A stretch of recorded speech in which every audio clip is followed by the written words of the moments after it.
What's up, everybody? Welcome to the Friday Cinco de Mayo edition of the Injury Analysis Show. I'm Mike Gallagher. Playoff time, baby. A lot of really fun series. 1-2-0 that we're going to talk a little bit about with the big injury that's going to hurt the team with 0 wins. With you to break it down, the GOAT, Jay Fan. How's it going? Doing well, man. Like I said on the last show, they're keeping us busy. Yeah, man. When we thought we get Embiid back, we lose CP3, so it never ends. Yeah, man. CP3 just God, he can't get healthy. Well, I think we should just start with that. Yeah, I'm going to the game, so I'm decked out. I'm pretty excited. Not feeling good about the Suns winning. I picked. Did you pick the Nuggets to win? Did you have Yeah. a pre series take? Yeah, I obviously picked the Nuggets. Yeah. Obviously, yeah. I feel stupid. I'm just like addicted to picking Kevin Durant, and I hate myself for it. But yeah, let's talk Chris Paul. Cameron Payne's certainly the favorite to start. He has been really bad. He got picked on defense. He wasn't guarding jump shooters. He was out of place. He's been horrible as a shooter. He literally has the worst true shooting of anyone with his minutes count, and still alive in the playoffs. Royce O'Neal, the only one worse, who's out right now. Can't shoot. We've seen a pretty long trend of him not being able to play. Monty Williams chalked up not playing in the Clippers series when he was available because of the matchup, which didn't make any sense to me because they played pretty small. And then we saw him not play early. They played Landry Shaman over him. It's just like bad. Everything just like is working against him here because he checks in. The Suns had a lead and they just blew it when he was out there. Their offense looked nasty. So Cameron Payne, it's kind of a two-part question. Mm-hmm. Will he start? Which I think is going to be yes. But should he start is kind of the more interesting question. What do you think? Yeah, I mean, Cam Payne pretty much said he was asked by reporters what he thinks his role is going to be, and he said he's pretty much going to start. So would be really surprised if he doesn't. I think the biggest thing he has going for him in this spot is the Suns' lack of other options. He does come in with a pretty wide range, though. We saw in Game 2, minus 16 in 17 minutes. He was terrible. So I think the range is probably somewhere, if I had to put it, from like 24 minutes to 34 minutes, just depending on how he looks. You're higher than we are. If Cam Payne comes out and is making all the shots, we've seen Monty would rather shrink the rotation and play his starters heavy than have to dig into Terrence Ross or TJ Warren. So if this was a couple of years ago when Cam Payne was playing really well and we get that version of Cam Payne, I could see the minutes upside there. But I can also see the floor as well here. So like I said, don't have a ton of confidence in him, just the way he's been playing. I think we're going to see a good amount of point Booker, especially in this spot. They don't really have many ball handling options. Landry Shamet is going to kind of be their emergency, like de facto third point guard, I guess. But I think what we'll see without CP3 is the Suns really pick up their pace. They're going to play a bit faster. They're going to play to Devin Booker's strengths, which in these playoffs has been in transition, going downhill, getting him going there. So I think that's their plan of attack. We're going to see massive roles from both KD and Devin Booker. They're 1-2 in the playoffs so far in terms of minutes per game at 43. Could definitely see. I would actually think it's a decent chance that Devin Booker may play the entire second half. So it's probably a lock. Yeah. I literally said that in our Slack. I was like, it's probably a lock. He's playing the whole second half. Yeah. So like 45 plus minutes, 45 minutes is well within the range of outcomes today, just given how Monty's been using those two, especially with Booker today. So yeah, I would expect Cam Payne to start, more Landry Shamet, more Damian Lee. I wouldn't go into Terrence Ross or TJ Warren. I think that's a bit thin. We've seen, Terrence Ross played 1 4-minute stint in game 1, the first half, in that Clipper series. And then we saw like a 2-minute stint and a 4-minute stint from TJ Warren in the first round as well. So I think their usage of Warren and or Ross probably is limited to a short stint in the first half. It could be 4 to 6 minutes. If they look good, they'll earn another stint in the second half. If they don't, then we can see Monty really shorten the rotation and play Devin Booker the entire second half, for example. Yeah, just two things to add. We are debating between 42 and a half and 43 minutes, which I don't think we've ever put anyone at 43 minutes. And we're considering doing it with just because they have to. We've seen Kevin Durant play 52 minutes in that Bucks game 7, 48 earlier in that series. So he's got it in him too. So we got really big minutes there. So I think with the Ross, and I think for me, if I'm trying to find where to play TJ Warren, I think we just play him in the non-Durant minutes. That's probably it. Mm-hmm. So, and as you mentioned, if he's great, okay, maybe he earns more. It's just he's not a great floor spacer. Like, this is a whole thing. You know, they're like dying to get the 33s. They took pretty good ones. They actually got really good looks and couldn't make them. A lot of their unguarded shots just didn't fall. They were like 0.5 on, I think, like 11 or it was like 11 or 12. 0.5 per possession, like 11 or 12 unguarded jumpers. It was just, they ran really bad in that regard. But I think Ross makes sense, man. Just to get shot volume. We know that dude is, you know, he's like I don't know if he has tattoos, but like it's like no tattoos in the right arm, strictly for buckets kind of a mode for him. Yeah. So I expect him to play. And yeah, we'll talk more about this on the DFS show, but if you want to, you know, fade Cam, getting into the Rosses of the world, maybe Landry Shaman has been terrible, but we know that I think Ain has to play more. How do you feel about Okogie? I think his offense has been nasty. He's been out of place. The spacing's been just gross. They're sending help off Durant all the time for him. And he only buckets were a putback dunk, and Devin Booker spoon-fed him on a cut that you know, Booker basically just gave him 2 points. I will say though, the opportunity will be there. I think you're correct that he's been nasty, and it's really hard to get excited about Okogie. Just look at that stat line, you know, 3 shot attempts in 22 minutes. But you know, if you're looking to diversify in tournaments, I don't think that's a bad option. Like, he's going to play a good amount. And we've seen the spots they're going to need someone to step up. And the clear focal points of this offense are going to be Booker and KD. They're going to put all their defensive attention on those two and make the other guys beat him. So I think there's going to be an opportunity for Okogie. As nasty as it sounds, as bad as he's been, you know, there's some upside there. Yeah. I mean, Landry Shaman just got kicked out of the rotation. Campaign was out of the rotation 2 games ago. Yada yada yada. So I guess with that, unless you have anything else to add on the Suns, let's go ahead. Nope. Yeah, we can move on. Good, cool. Yep. So you mentioned defense. So I'm going to lead with the Nuggets on what they closed with, and they had not used the lineup of Jamal Murray, KCP, Bruce Brown, Aaron Gordon, Jokic. That lineup wasn't used at all until early in the fourth, and it closed the game impressively. Suns couldn't freaking score. 14 points in the fourth. They got nothing clean. A lot of contests. Aaron Gordon's been just massively impressive on Durant, being able to slow him down. Kept Durant, and we didn't even talk about how bad Durant was. I mean, if Durant, it's like they have to have a good Booker game and a good Durant game. If they don't have both, it's like a wrap. But so MPJ had some comments about, you know, not in like the I was listening to one of the Nuggets podcasts on my hike today, and they were saying that, you know, Jokic's body language was you know, about MPJ, you know, taking 4 shots, and he did take a couple bad ones.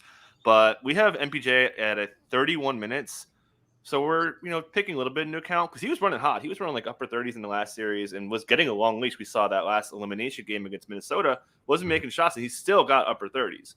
But Bruce Brown's just been so good. He has a team high plus 30 net rating when he's on the court. I know one man net rating is kind of stupid, but plus 30 is freaking crazy. But yeah, so where do you think this? I guess my main question with the Nuggets is how safe are MPJ's minutes today? Yeah, not very safe. I think you look to what you need from this Nuggets team and its defense, especially in this spot when there's only really 2 options you have to worry about on the other side, right? I can't talk enough about how good Aaron Gordon's been for this team. His improvement has been such a key piece. And, you know, this Nuggets team is just way different, completely different than the team we saw in last year's playoffs. They upgraded from Will Barton and Monte Morris to Bruce Brown and KCP, and then you got improvement from Aaron Gordon, especially on the defensive end, healthy Jamal, healthy MPJ. So yeah, I think this is going to be a spot where we'll see a good amount of Bruce Brown again. He's earned those minutes. You get some, you know, ball handling as well when Jamal's off the court. He is their Swiss Army knife. Like he can do it all for them, and he should be playing those minutes. And MPJ, if his shot isn't falling, you know, which it didn't last game, you know, there isn't a ton of reason for him to be out there, especially when you need to be slowing down KD and Booker on the other end. 100%. Yeah, I mean, Bruce Brown, if there was a 6th man of the year for the playoffs, obviously Brogdon's coming off a pretty good couple games, but I think Bruce may have him, man. He's given them just exactly what they needed. So let's move on to the other game today. Joel Embiid gets the questionable tag. we know what's up. I mean, we know that we've seen this movie a million times. They're going to put a Q tag. They're going to call him game time, and then right at 30 minutes before the game starts, we're going to see Embiid starting.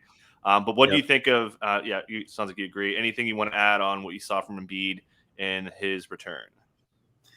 I mean, realistically, Embiid looked about as good as you could expect coming back 2 weeks into a 4 to 6 week injury. And we saw him at multiple times during the game grab at that knee, but it appeared it was more grabbing at that brace and adjusting it than the knee itself. So realistically, I was pretty impressed. Obviously, it wasn't that aggressive offensively, but he had those 5 blocks in the first half. I think, it was encouraging to see him out there. He could have played low 30s minutes if this one didn't get out of hand, mid 30s minutes even. Doc Rivers said his knee is doing well, and then he responded well coming back home from Boston. Added that he won't be 100%. No duh. It's a 4 to 6 week injury. He's still 2 weeks in, and he's going to continue to wear that big brace on his knee, which kind of limits his mobility a little bit and as effectiveness. But it's obviously necessary in this instance. So, would expect him, 85, 90% today, a little better than he looked last game, but still not his usual self. The biggest issue that Doc Rivers talked about was that ball pressure from the Celtics that he said took them out of everything. We saw Jalen was pretty much picking up Harden full court. So would expect some adjustments on that end. I think, swapping Melton in for Tucker makes sense, just given how much they've been sagging off and ignoring Tucker defensively, the Celtics defense. And you still get that defensive presence from Melton, and without having to give him too much, taking Tucker off the floor. Other than that, I think the box score was a little bit, more lopsided than it should have been. I expect it to be a little bit, obviously a lot closer this game. And we can kind of dig into each of the individual players, but we saw, I think we've got to talk about Harden a little bit. The huge difference between game 1 Harden and game 2 Harden. I think my expectation is that he's more like game 2 Harden than game 1 Harden. We saw game 1 Harden got more than a week off heading in. I think he was fresh, he was well rested. And now he's in this playoff schedule where he's only getting 1 day off between games now. This consistent problem still shows up with Harden, where he has very little to no lift on his shots, especially when he gets in the paint or around the rim. We saw that in the last series as well, how he struggled to finish inside. And man, I don't envy Daryl at all. I 100% would not be the one to be giving Harden this next contract, especially with all of this talk from his camp about how he's looking for a 4-year max or something like that. That is to me. Yeah, he took the pay cut, be a nice guy. Now you got to be the nice guy on the other end. Hey, man, nice guys finished last. You want to win a title, you better be a jerk. But you mentioned that the Tucker adjustment was big, and seemed pretty obvious. Dude plays 37 minutes, doesn't take a freaking shot. Don't guard him, right? They literally don't want him to shoot. So I thought that was a smart adjustment. I think that's going to continue. So curious to see if maybe take a shot on a PJ Tucker. But like you said, there's a chance they may just pull him here. I think that they've been very comfortable putting Tobias on Tatum. They obviously are okay with Melton guarding Jalen. I think actually Jalen's a little too strong for Melton. Jalen's been awesome. We can talk about him in a second. But I think I'm with you. We have excluding game 1, which the rest was a huge factor, right? We have every other game in the playoffs. He has been horrible. He was literally the worst at rim player per possession in the whole playoffs, 0.4 per possession, which is absurd. So, I have my Harden doubts. We know Maxi's going to play a bunch. I think Melton's going to play a little bit more. I think Paul Reed's minutes have gone pretty well. I think he's got most of those Embiid minutes there. But Embiid looked like he was headed for a pretty big minutes role as well, to add that one, because we didn't really get the minutes restriction commentary at all from pretty early reporting from Shams on. The Embiid line was pretty much Rivers was saying he was hoping he would play his normal minutes, and then if he needed to play him in shorter stints, he would, right? So there was no official hard limit on Embiid last game.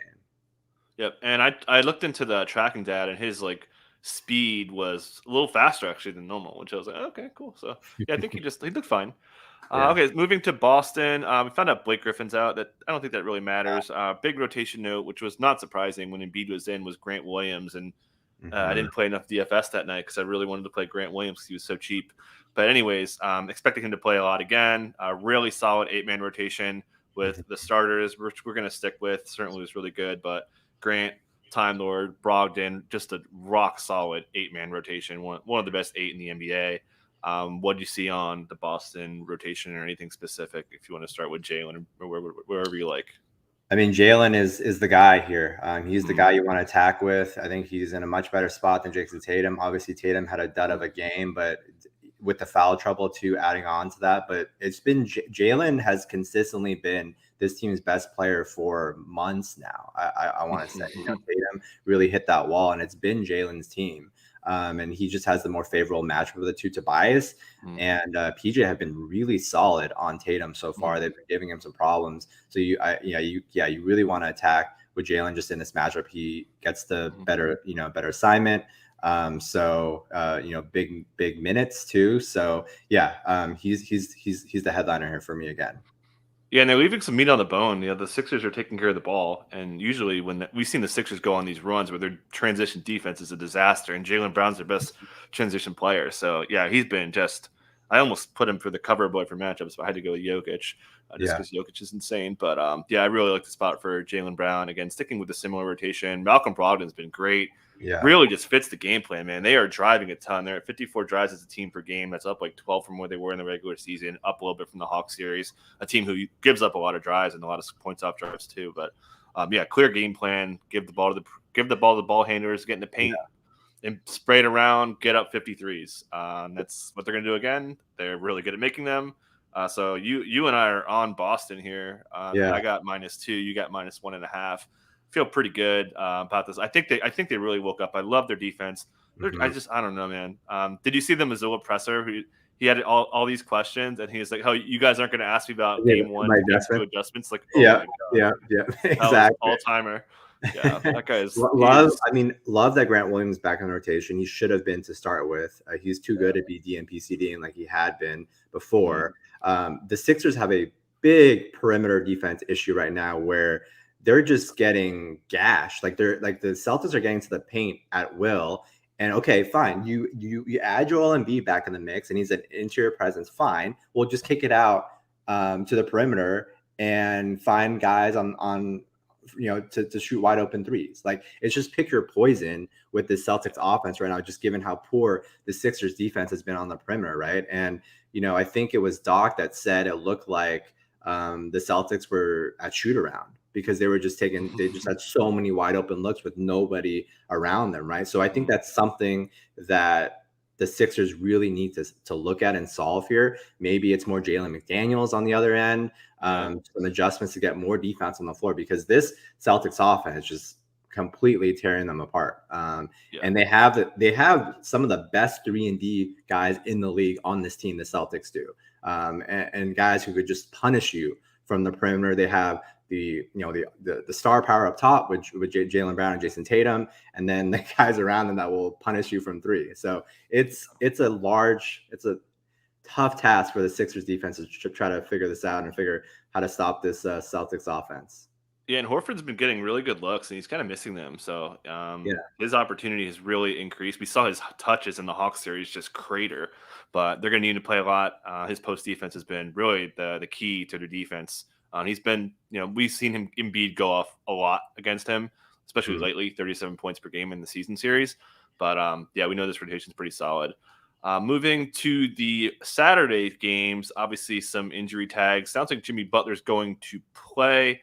We saw Julius Randle play massive minutes in his return. But where we at on Jimmy? Probably not going to get a minutes limit. We saw Barry Jackson report yesterday who's expected in, and we're getting more confirmed of that report that Jimmy Butler is going to be out there. Jimmy, but what are we expecting for Jimmy on a gimpy ankle that he's injured many times in his career?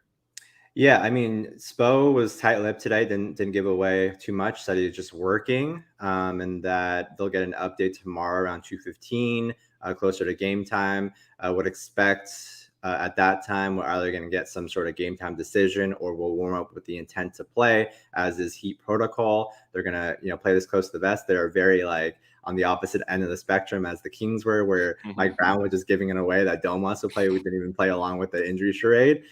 So, but Jimmy's going to play from all accounts, except, barring some sort of setback. The reporters, Ira Winderman, Anthony Chang, both reported the same thing this morning. That's the expectation. I think he would have played last game too if they let him. They kind of just had to, save him for himself. Take the 1-1 split in New York as a win, and then head back to Miami with a healthier Jimmy. Was a smart thing to do. So yeah, fully expect Jimmy to be out there. No minutes limit. And I'm not gonna doubt Jimmy at all. Playoffs Jimmy at this point. Not going to even suggest that I expect him to be not as effective as he usually is, because this dude kind of plays through everything. So kind of standard procedure for him. And we should mention Max Strus fell on his back, went to the locker room, but he said he's good to go, so expecting him to go full. Minutes were pretty light. Go ahead. Yeah, I would also keep an eye on Caleb Martin. There's this back issue for him too. We're monitoring him right now. There was like 3 different reports on him this morning. One said he will play, one expects to play, and one he's hopeful to play. So we're just waiting for the injury report on Caleb Martin before we fire anything. But he's just going to go back to the bench, obviously, with Jimmy back. Fell into the bench late in the game. Should be good. Yeah. I was pondering the fact of him starting just because to lighten the load defensively for Jimmy a bit, right? Because they put Jimmy on Brunson early. I don't think they want to do that. So maybe they trust Gabe. They put Gabe on there a lot, but Caleb's been, he's their on-ball guy, man. They really like him to guard point guards. Yeah. So I don't know. I think it makes sense to just start Love, and you're still going to be able to find Caleb minutes. You're probably going to close with them. Exactly. Yeah. So. Okay. Knicks side, we talked about Randall. I thought he looked pretty good, honestly. With we're still going to see Brunson maintain his ankle. I was asked about it after the game, so it's kind of bothering him, a little bit vague about it. But anything Knicks wise that you saw, RJ Barrett, a lot of minutes, but actually didn't see a lot of closing minutes. They subbed him out. He played 38 already, but we didn't see him get to 40, which I thought he was going to get. But what do you see from the Knicks rotation wise and just performance overall? Yeah, Hardenstein earned a big role until he fouled out or got in foul trouble. He got in foul trouble late. Yeah, they were just racking up fouls. Yeah, exactly. So Jalen Brunson yesterday was limited at practice. Tibbs called him day-to-day. Today he did a lot more at practice. So fully expect him to play. We'll see if they even list him as questionable. They have been with that sore ankle, but I think that's mostly procedural. It's not even a sprain, I think, so the soreness at playoff time, everybody's playing through soreness. So I would fully expect Jalen out there, close to 40 minutes again in his usual role. Yep. General soreness, shout out Jimmy Butler. Admiral soreness with Jalen Brunson there. But yeah, really pretty decent minutes. Obi Toppin getting the non-Randall minutes, straightforward. Curious to see how that works. I guess the headline for me was quickly just gone. We saw him close without Randall. Close basically Obi playing the full first, full third, little bit to start the quarter, and then IQ just basically running the table for the rest of the half. That went away, and oh my god. Bruce Brown is go ahead. Yeah, I mean, not a surprise to me, honestly, because IQ's been playing pretty bad, and he doesn't really deserve those minutes, honestly. And we talked about, I was on the show, last week, and we're talking about if Quinn Grimes played, who would lose minutes, and I said IQ, right? And it makes sense. Like, Josh Hart has to be playing and playing 30 plus minutes. He's one of the X factors of this team right now with Mitch Robinson. But yeah, I just don't think IQ deserves the minutes right now, just the way he's been playing. Yeah, they need more spacing. We know Miami gives a lot of threes. They got up 40. That was pretty good. He's not making shots, so I think that makes sense. Yeah, RJ's been playing awesome. Mitch has been pretty good overall in the series. It's going to be a really nasty in the mud series, which Spoelstra always talks about. Anything else? Do you have any other takes for betting besides actually one other game? My bad. Fun game. I almost forgot. Holy crap! And you and I have different takes on this. I'm going to this game tomorrow. Oh baby, let's go. Yeah, I'm going tonight. You're going tomorrow. We're out here. Just go ahead, go wherever you like, and I'll follow up. Yeah, I mean, let's start with the Warriors and their situation. Oh, buddy. Steve Kerr made the surprise change to start JaMychal Green. That was out of necessity, really. The report came out afterwards that Kevon Looney said that if this was a regular season game, he wouldn't have played. Was really under the weather with that illness. But I think Kerr might have stumbled upon something here. Why for me, he's still the best coach in the league. We see these kind of adjustments from Kerr all the time when, they release their starting lineup. Michael Green is starting in 2023. Yeah. What is Steve Kerr doing? And then it works out to perfection. But anyways, I think there's a good chance we see this again in, game 3. And, what we saw from Kerr makes sense, where you play JaMychal for 5 to 6 minutes to start the half, see how those minutes go. And if it does go really well, like it did in the second half, particularly, you can extend and play him a 6, 7, 8 minute stint instead, right? And an adjustment we saw from Kerr and the Warriors here was to go single big with Draymond or Looney on the floor. So Looney subbed in for Draymond, at like the 3:40 mark of the first and third quarter. So I think that's something that they'll continue to do in game 3, and not play Draymond and Looney together as much as they did before. They have found success in these smaller lineups. Dante's been playing well again. Moses Moody particularly has been giving them such good minutes too, where Moody's just taking GP2 out of the mix. Like Moody's just eating all those minutes. So yeah, I think we definitely could see them run it back, where JaMychal gets a start and Looney's playing in this like more limited bench role, and taking the center minutes when Draymond's off the court. Yeah, I'll take it a step further. Not only was it like a single big, it was a single non-shooter. Because and God, I was so damn confident that Dante or Gary Payton were going away. And I was like, oh man, they love Gary Payton, but I was like the shooting, and like at the last minute, I was like, it's probably gonna be Payton, and we projected Dante a little bit too low just because I felt very confident that one was gonna go away, and that's what happened. I think GP2 is probably just done. They just don't need him here, man. They got enough, they got enough Wiggins to cover LeBron. They've got 80 to be covered by Draymond, and if you got those two things covered defensively, it's kind of superfluous, and it's going to kind of hurt you on the other end because he's not a very good shooter. We saw him just left open in the corner on the wing all of game 1, so not a surprise to see GP2 go away.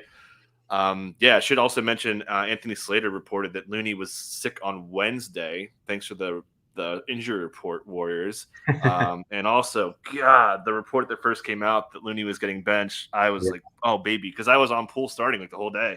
And I put way too much money on pool overs, dude. It is bad. I was like in deep before you guys are quick. You guys are the fastest in the business. I was in like a rack deep already before you guys tweeted. It was bad, but bad day for me yesterday. At least the Warriors won, but let's just want to talk. Can we talk Warriors game plan? So the big things that changed with the Warriors were Steph pick and rolls, which was huge. And I thought this is like my whole thing. I was like, all right, they're going to bring 80 in the action, make him move around, wear him down, move the ball around, and get better shots with the rim. And they did. They were able to get a lot better looks at the basket. 80 wasn't contesting nearly as much. I thought that was a huge factor there. Should note Steph's 12 dimes. He's sun run on assists. He had 11 potential assists. So he was converting him at a really high rate. But Steph high ball handling, not too much on the shooting volume, but Steph pick and roll offense. We saw that game 4 against Boston Celtics. That's what happened. Good. Let's be more specific. Steph Draymond high pick and roll. Yes. A damn decade later, and the NBA still has not figured out how to defend Steph Draymond high pick and rolls, and for a good reason. Steph is Steph, one of one, puts immense pressure on your defense. And then you have Draymond as a screener, causes all sorts of issues because he's setting really good screens to begin with, giving Steph some separation. He was setting them on Jared Vanderbilt, and then it forces 80 to come out high, tires him out. And then you get Draymond the ball in space, and that is a problem because he makes really good reads, good decisions generally, and puts a lot of pressure on your defense. And we saw Draymond, he's picking up the scoring a little bit as of late because he's getting all these like wide open layups, whether it be off this high pick and roll or in transition. That was a clear adjustment for me where they're just running a lot of that high pick and roll between those two. Yeah, that stuff they can continue there. Just should also note with the Looney Dre, certainly, Looney only playing 12 minutes, but only 1 minute of overlap after they're among two-man lineup combos with 10 or more minutes, which was I think most of the key rotation players, they were the worst net rating. Like those double big lineups in game one were a huge problem. I talked about this too. I think Looney would have probably started. And I think they just wanted to make sure that Steph is on the court for when they run the Dre Looney lineups together, because he's basically like two shooters because he's so good at spacing. So that was kind of a way to make sure, okay, we got Steph in here to start, and then go away from it, and then you can kind of cycle him back in, and then probably close small. But yeah, the pool party lineup didn't go to as much. We saw it close in the first game, but my God, Jordan Poole. I'm a Warriors fan, obviously, and I can't deal with this guy anymore. Tell me about it. The defense is horrendous. He might be one of the worst defenders in the league. He had this one sequence where he had just an unforced turnover, and then on the other end, the next play, and he just gets he falls asleep, gets beat back door. It's so brutal. The decision making, the shot selection, everything about him is painful at this point. At this point, you just got to be on the floor, get the ball to Steph, let him do his thing, let him be the initiator of the offense. Draymond as well.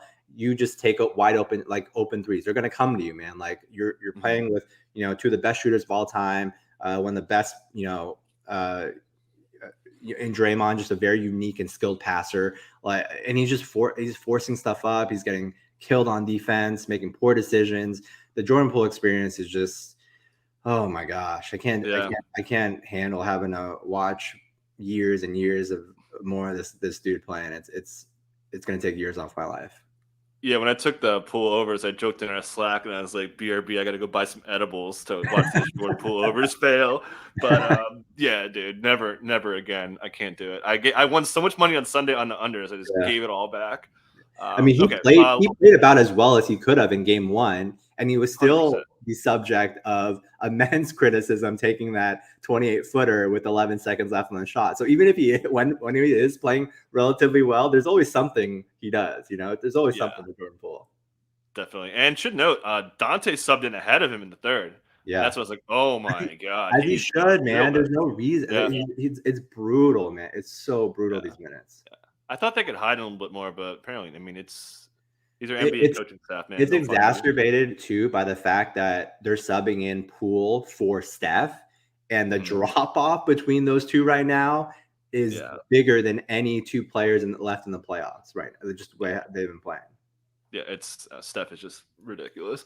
Lakers side, you and I were talking a little bit about this, about how they make this adjustment. I was kind of talking about, I think that you can't bring Anthony Davis into action. The Suns run this coverage a lot where, if someone's coming to screen, it's kind of hard to do it with Draymond because he's just all over the court and the way he moves around. But you basically have to switch off Draymond with somebody else and then bring them into action. That way you kind of keep AD back. We see a lot of teams run this coverage. So I think that's where they're going to kind of go rather than because you can't run drop either. So that way you're kind of keeping AD back, and you can kind of run the guys into action to kind of it's going to be really hard just because the space is going to be so big. But what do you think the Lakers can do, either from an X's and O's standpoint or just a rotation standpoint, from their standpoint? It's tough, man. Where do you go from here? We saw when Gabriel get cut out, and that was kind of talked about. I don't know. You play Rui more, but for who? For Jared Vanderbilt? It's tough to really. Reeves? Yeah, but he's bad, man. He has been bad, but he's too good in general to be taken off the floor. Just how he's been playing in overall, right? So he's been consistently the third best player all season. So I don't think you can bench him in this spot 3 games in. I mean, he's been bench, but we talked about this on the show yesterday. Talking about Michael Porter Jr. I was like, hey, your minutes are safe until they're not. Yeah, and that's kind of how I felt with Reeves yesterday. I was like, oh man, I feel because they just have Vanderbilt and Schroeder. That's it for on-ball defense. The whole roster. And what do you need against the Warriors?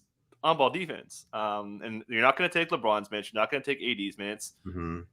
D'Lo's been pretty good, honestly. So who else? Who else could lose minutes? So I think Reeves is a little bit more unsafe than a guy who was playing freaking 39 in game one, hitting close to 40 routinely, besides game one in this last series, and blowout, obviously.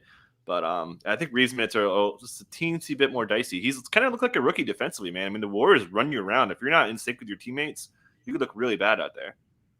So I don't know. I'm probably gonna be fading Reeves. He's been really chalky in DFS, but I think Beasley. You need more spacing too on there, and like Beasley's got to play. I think.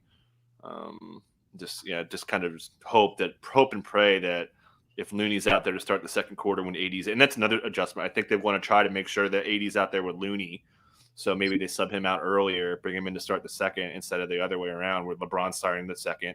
That's kind of what I would think. I think you want to make sure that you're trying to match up when Draymond's off. But the Warriors may just, tail him, be like, all right, Draymond, you go.